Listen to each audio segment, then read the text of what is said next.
Greetings, this is Ilona, and you are on Ilona's show. And my mission is to find the brilliant people who survived and used the resiliency to inspire someone else in life. And today I have a perfect guest. Her name is Chloe Lindsey, and she's a teacher, she's a motivational speaker and an expert. And today we're going to talk to her about resiliency and how she survived the life. Hi, Lindsey, how are you? I'm wonderful. How are you? I'm blessed. You have a very tough story, and you come with a very hard background. When I was listening to your story, to be honest with you, Chloe, I was in tears. I could not hold myself. My question was, how? How did you survive, and how did you use your story to become a person you are today? My faith. There has been times when literally all I've had is faith.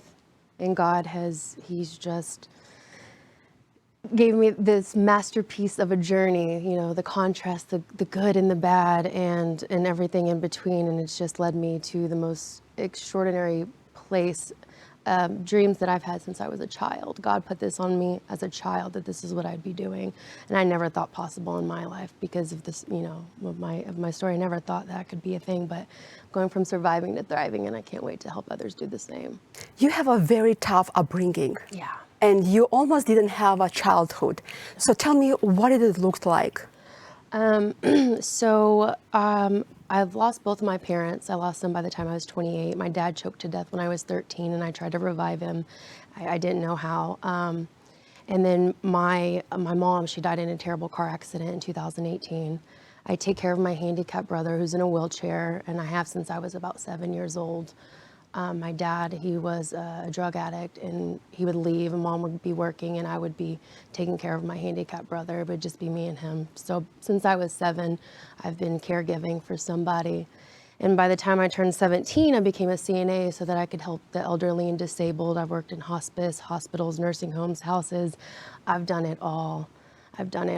And I've almost died about 8 times. Actually, I counted the other day. I had gastric bypass. I went from 360 pounds to 20 pounds away from my goal weight. And I almost died. I went septic, and that was, my life changed after that really drastically. You're for sure a giver.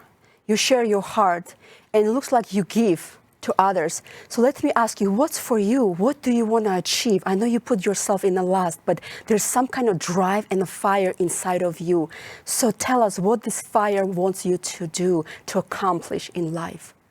I want to go from being the ever-known caregiver to teaching others how to go from a lack mentality to enlightenment, from trauma to just knowing exactly who they are.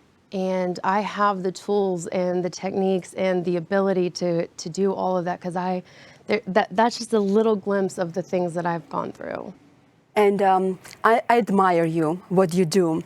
I admire that you use your story not to get bitter in life, but to get better, and to empower somebody else who needs your help and support as well.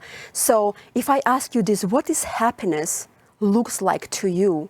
Have you ever experienced happiness and joy? Oh, every day. Every day. I find joy in this moment. I find joy in the fact that there's traffic. I find joy in every small moment. And that's really where the happiness is. It's right now. We have to live right now, forgive yesterday, and make a better tomorrow for everybody else. We have to leave this world better than what we found it. It's got to be better.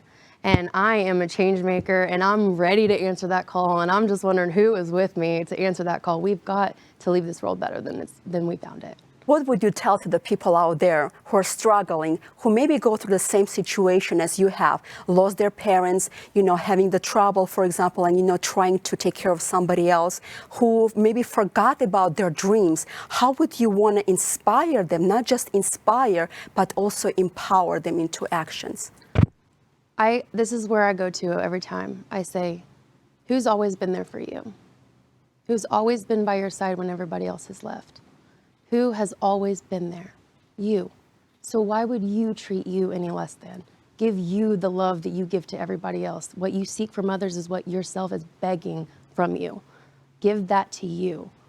Like, be the love, be what you know you can be. I want to help people see and know their potential. Everything we need is within us. It's there. We just got to bring it out. This is so powerful, because there's so many people forget about themselves. They put others first, but they forgot about themselves. But even when you fly, what's the first thing the flight attendant tells you? When there's a crash and masks comes down, who needs to put it on first? They want you to put it on. Yes, and we forget us. It's not that we are selfish. It's for us to get better so we can help somebody else to get to where we are right now. So this is a powerful message. Love yourself, take care of yourself, encourage yourself, and sometimes spoil yourself too. Right, yes. So what's your message to the world right now? Oh man, self-love is the way to peace. If we want world peace, we have to love ourselves authentically, stand in our power, know boundaries, know who we are, but love ourselves, because if you love yourself so much, you can't help but love others. You can't help it. It just flows, it just is. And when I talked to you for the first time, that's what I felt. The love through the cameras, regardless of the distance. Yeah. And that's what most important message, love, because love can surpass anything in life. So, Chloe, we want to wish you all the best. We believe in you and your mission, and as a teacher, you are going to, and you already are empowering and changing this world to be a better place to be. So we want to wish you all the best and all the blessings from our team to you. Thank you so much.